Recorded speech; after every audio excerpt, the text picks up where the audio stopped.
সানগ্লাসটা এবং এই গেঞ্জিটা আমাদের কাছে খুবই পরিচিত। এখন তুমি মনে মনে ভাবতেছো আসলে কেন পরিচিত।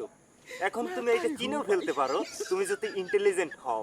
এখন আমাদের কথা হইলো তোমার পেরেন্ট নাকি দুর্বল, তুমি নাকি কিছুই মনে রাখতে পারো না, তোমার স্মৃতিশক্তি দুর্বল, তুমি সেই জন্য পড়তে বসো না, তুমি নাকি কিছু মনে রাখতে পারো না, তুমি সেই জন্য লেখাপড়া করো না।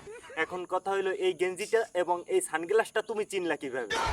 হ্যাঁ হ্যাঁ, আমরা আমাদের লাইফে এক্সক্লুসিভ কিছু ঘটলে ওইটাকেই আমরা মনে রাখি। এই গেঞ্জিটা এবং এই সানগ্লাসটা যে ব্যবহার করে সে আমাদের লাইফে এক্সক্লুসিভ কিছু সেইগুলো আমরা দেখি, সেই কারণে আমরা তাকে চিনি। তাই লাইফে লেখাপড়াটাকে এক্সক্লুসিভ ভাবে আকর্ষণীয় ভাবে নিতে হবে, যেটার কারণে আমরা কিছু শিখতে পারি, মানে ওই পড়াটা যেন আমাদের মাথায় সারাদিন ঘুরতে থাকে। যেমন এই গেঞ্জিটা এবং এই সানগ্লাসটা তোমার মেমোরিতে ঢুকছে, সেরকম তোমার লেখাপড়াটাকে মাথায় ঢুকাতে হবে। বুঝলে কিছু? বুঝলে বুঝপাতা, না বুঝলে তেজপাতা। সো চ্যানেলটিকে সাবস্ক্রাইব করো।